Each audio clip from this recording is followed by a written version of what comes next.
The autumn wind swept through Riverside Park in Brooklyn, carrying the scent of roasted chestnuts and the distant hum of the city. Sarah Mitchell pushed her twin daughters on the swings, their laughter cutting through the gray afternoon like sunshine. At 32, she had learned to find joy in these small moments, even when her bank account screamed otherwise and her waitressing tips barely covered rent. Emma and Lily, her 5-year-old twins, wore matching pink jackets she had found at a thrift store in Bushwick. Their blonde curls bounced as they swung higher, calling out for her to watch their tricks. Sarah smiled, pushing away thoughts of the eviction notice sitting on her kitchen counter. She had 3 weeks to come up with 2 months of back rent, or they would be on the street. The playground was unusually crowded for a Tuesday afternoon. Nannies chatted in clusters while their charges climbed the jungle gym. A group of teenagers occupied the basketball court, their music thumping through a portable speaker. Sarah kept one eye on her daughters and another on her phone, hoping her boss would text about extra shifts at the diner. That was when she noticed him. He stood near the park entrance, completely out of place. The man wore a charcoal suit that probably cost more than Sarah made in 6 months. His dark hair slicked back, a phone pressed to his ear. 2 other men flanked him, equally well-dressed, their eyes constantly scanning the area. They moved with a predatory grace that made Sarah's stomach tighten. She had lived in Brooklyn long enough to recognize danger when she saw it. The suited man ended his call and walked toward the playground area. His presence changed the atmosphere immediately. Conversations died down. Mothers instinctively pulled their children closer. Even the teenagers on the basketball court seemed to lower their music. Sarah watched as he stopped near the benches, his dark eyes surveying the playground with an intensity that made her uncomfortable. One of his companions whispered something to him, and he nodded, his jaw tight. Then she saw why they were there. A small boy, perhaps 6 years old, sat alone on the merry-go-round, his expensive sneakers dragging in the dirt. He wore a private school uniform, navy blazer and gray slacks, and his dark hair mirrored the suited man's. The child looked miserable, his small shoulders hunched as he pushed himself in slow circles. The suited man approached the boy, and Sarah noticed something unexpected. His hard expression softened. He crouched down to the child's level, speaking quietly. The boy looked up, and Sarah saw tears streaking his face. Emma and Lily had stopped swinging and were now heading toward the slide. Sarah followed, keeping a careful distance from the suited man and the crying child. She told herself it was none of her business. In Brooklyn, you learn to mind your own business, especially around men who dressed like they ran something illegal. But then Emma did what Emma always did. She marched right up to the crying boy, her sister trailing behind her. "Mommy says crying means you need a friend," Emma announced loudly, her voice carrying across the playground. "Do you want to play with us?" Sarah's heart stopped. She rushed forward, reaching for her daughter's hands. "Girls, come here. Leave the boy alone."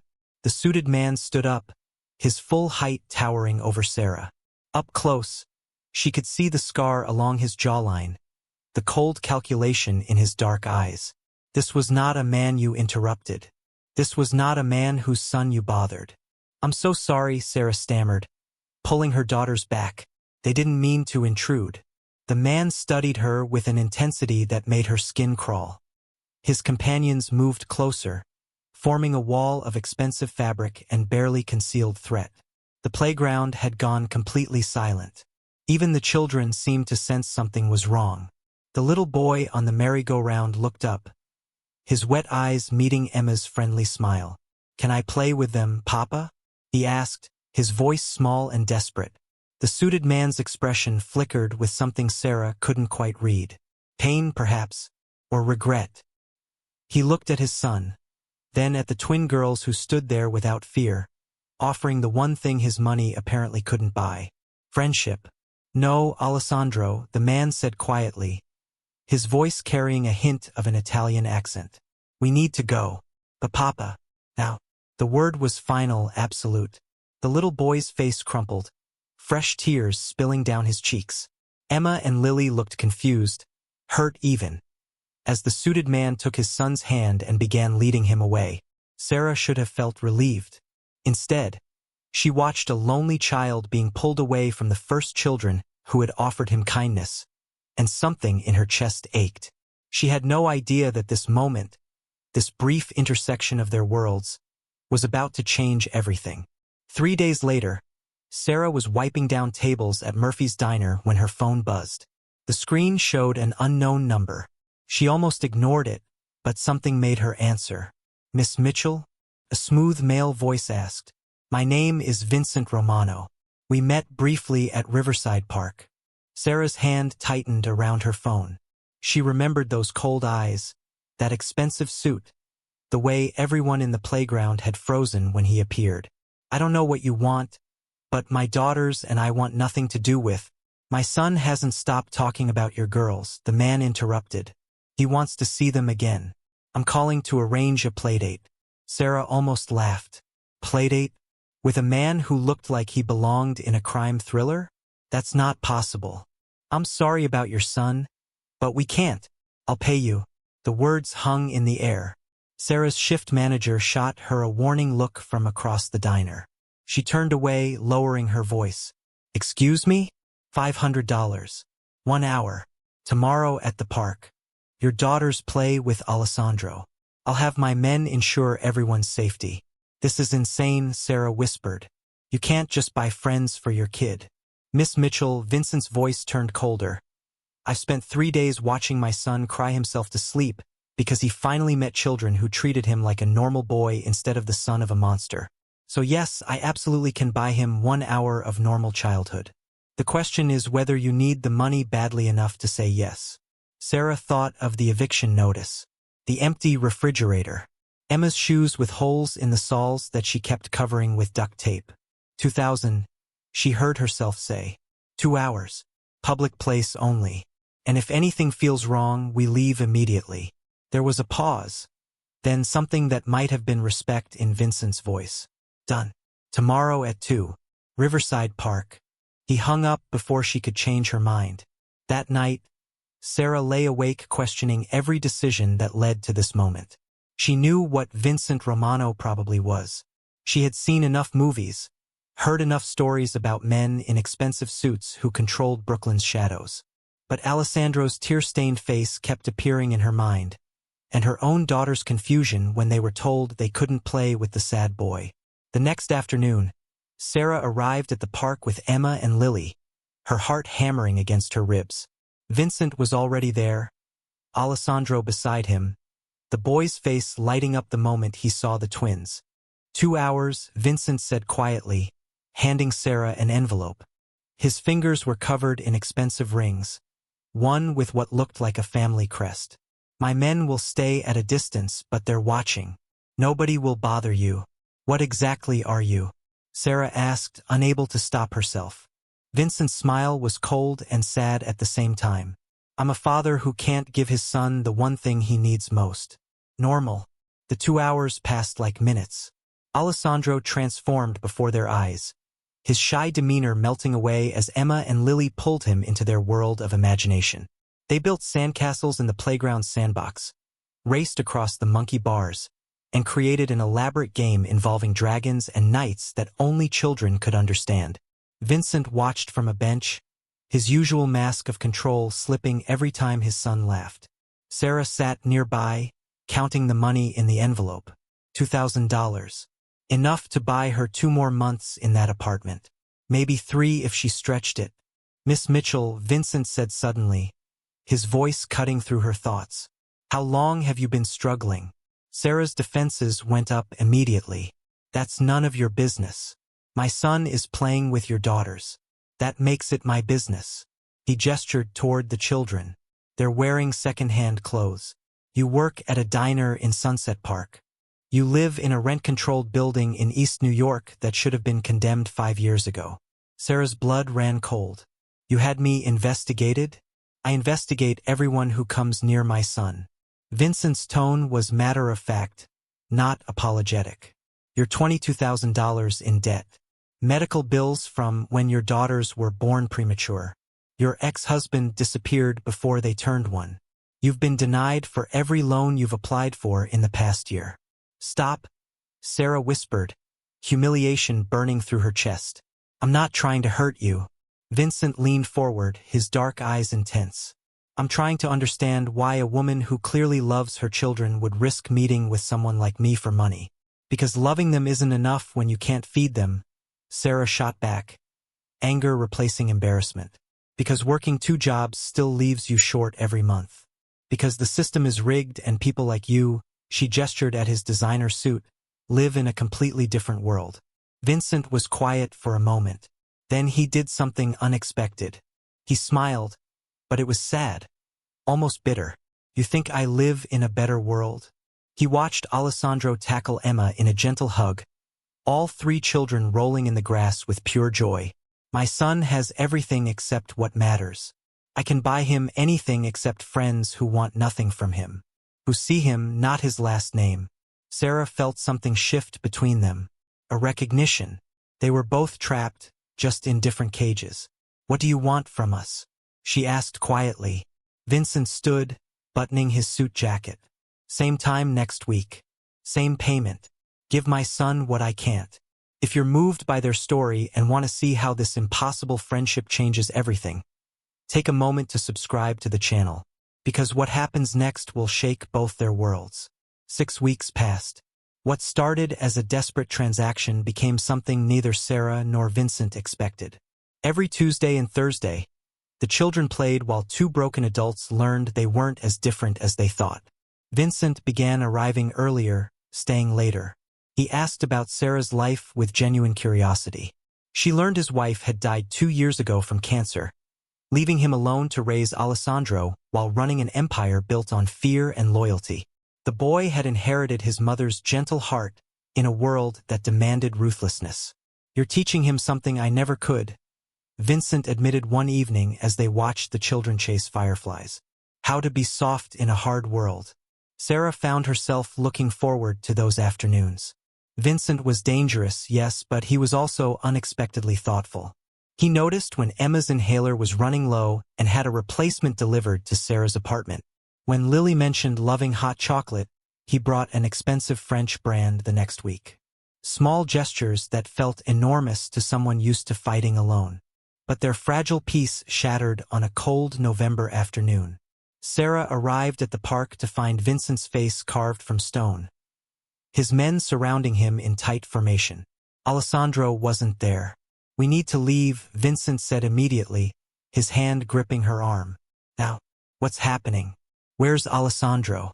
My enemies know about you, about the girls. Vincent's eyes held something she'd never seen before. Fear. They sent photos, threats. You've been marked as leverage against me. Sarah's world tilted. No, this can't. I've arranged protection.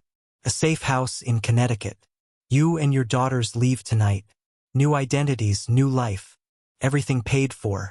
You're insane, Sarah pulled away. We're not running. We're not part of your world. You became part of it the moment your daughter smiled at my son. Vincent's voice cracked. Don't you understand? They'll use your children to hurt me. I won't let that happen. Emma and Lily appeared then, running from the playground bathroom, unaware of the danger circling them. They called for Alessandro, confused by his absence. Sarah looked at her daughters, then at Vincent. She saw a man who had lived his entire life making impossible choices, now facing the one that might destroy him. Then we end this, Sarah said firmly. No more playdates. No more money. We go back to being strangers. Vincent's jaw clenched.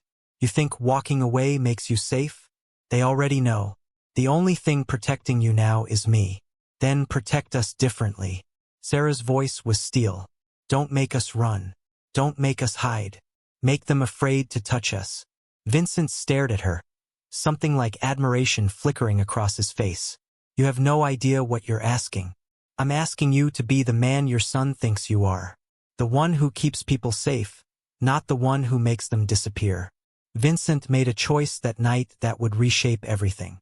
He called a meeting, not with his usual associates, but with every major player in Brooklyn's underworld.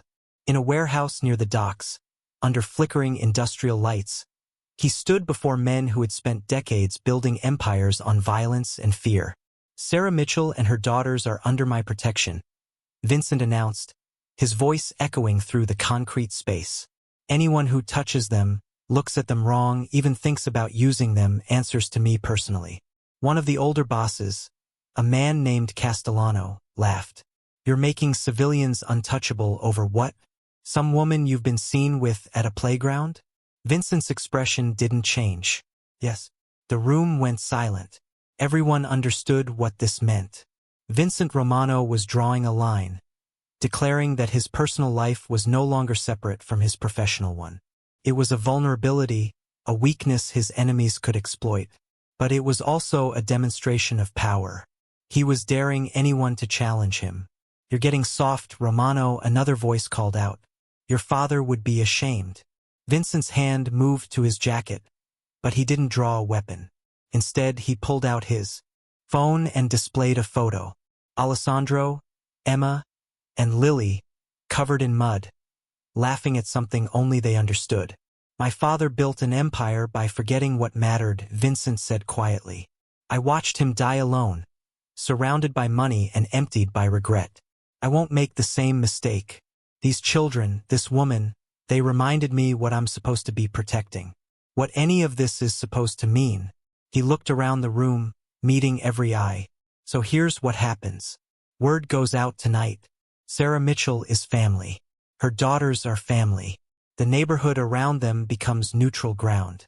Anyone who violates this pays the price. No negotiations. No second chances. And if we refuse, Castellano challenged. Vincent's smile was cold. Then you test whether my reputation is deserved. The meeting ended without bloodshed, but with understanding. By morning, every crew in Brooklyn knew the story. The enforcer who had become a father. The single mother who had somehow tamed the untamable. It became legend before it became truth. Sarah learned about the meeting from Vincent 3 days later. They sat on the park bench while the children played, autumn leaves falling around them like confetti. You shouldn't have done that, Sarah whispered.